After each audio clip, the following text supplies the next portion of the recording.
നന്ദ, ഞാൻ പറയുന്നത് പോലീസിന് വരുത്താമെന്നാ. കാര്യങ്ങൾ അവര് കൈകാര്യം ചെയ്യട്ടെ. വാതിൽ ചവിട്ടി പൊളിച്ചു കയറി അവളെ കൊണ്ടുപോട്ടെ.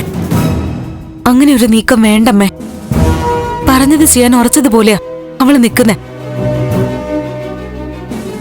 പോലീസ് വരികയും അവൾ കൈമുറിച്ച് ആത്മഹത്യക്ക് ശ്രമിക്കുകയും ചെയ്ത ചാനലുകളിൽ അതായിരിക്കും അടുത്ത ഒരാഴ്ചത്തെ പ്രധാന വാർത്ത.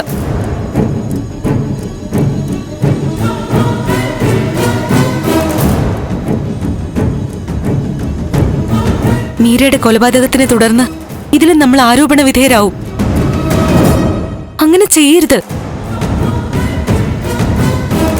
തുടർച്ചയായി ഇത്തരം കേസുകളിൽ പെടുമ്പോ നമ്മുടെ ഭാഗത്ത് തെറ്റുണ്ടെന്ന് ആളുകൾ ചിന്തിക്കും. പിന്നിനിപ്പൊ എന്ത് ചെയ്യാന്നാ നീ പറയുന്നത്?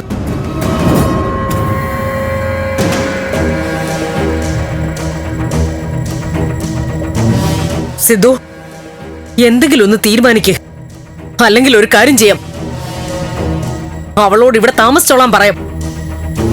കാര്യം തീർന്നല്ലോ. അമ്മേ, നമുക്ക് അവളോടൊന്ന് സംസാരിച്ചു നോക്കാം. അവളോട് ഇനി എന്ത് സംസാരിക്കാനാ?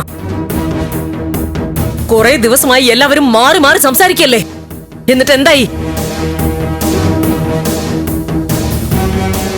ഇന്നലെ പോലീസ് സ്റ്റേഷനിലെ കാര്യങ്ങൾ കണ്ടപ്പോ ശല്യമൊക്കെ ഇന്നലത്തോടെ തീർന്നു എന്നാ ഞാൻ കരുതിയത്. അച്ഛൻ എന്ത് പറയുന്നു? എടുത്തു ചാടി നമ്മൾ ബഹളമൊന്നും ഉണ്ടാക്കണ്ട. ശരി, എന്നാ പിന്നെ ഞാൻ പറഞ്ഞത് തന്നെ നടക്കട്ടെ. അവളിവിടെ താമസിച്ചോളാൻ സമ്മതിക്കാം.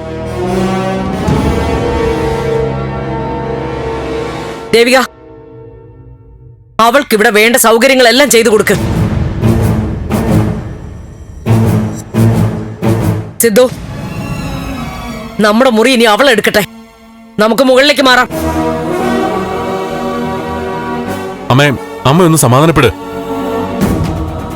അച്ഛാ, നമ്മൾ ഇനി എന്ത് ചെയ്യണം? നിങ്ങൾ ആരും ഇടപെടണ്ട. ഞാൻ ആ വാതിൽ ചവിട്ടി തുറന്ന് അവളെ എടുത്ത് പുറത്തെറിയാൻ പോവാ. ചാവുന്നെങ്കിൽ ചാവട്ടെ, കൊല്ലുന്നെങ്കിൽ കൊല്ലട്ടെ. അമ്മേ, അമ്മേ, അമ്മ പ്ലീസ്. നന്ദു, അമ്മ ഒന്ന് സമാധാനിപ്പിക്ക്. ഞാൻ ഒരാളെ ഒന്ന് വിളിക്കട്ടെ. ആരെ വിളിക്കാൻ പോവാ നീ? ഞാൻ ഹരിയങ്കണ്ണെ വിളിക്കാം.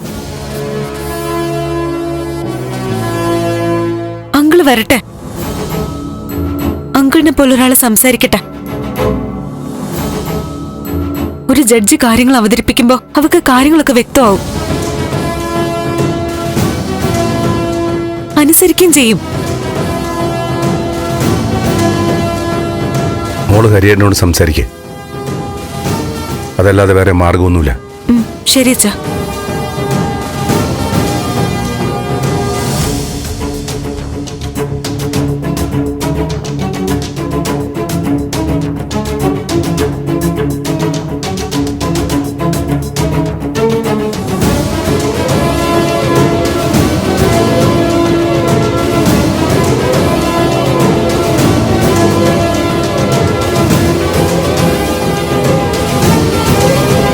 ഫ്ലവേഴ്സ് സ്മാർട്ട് ഷോ ശനി ഞായർ ദിവസങ്ങളിൽ രാത്രി 9:30 ഫ്ലവേഴ്സിൽ.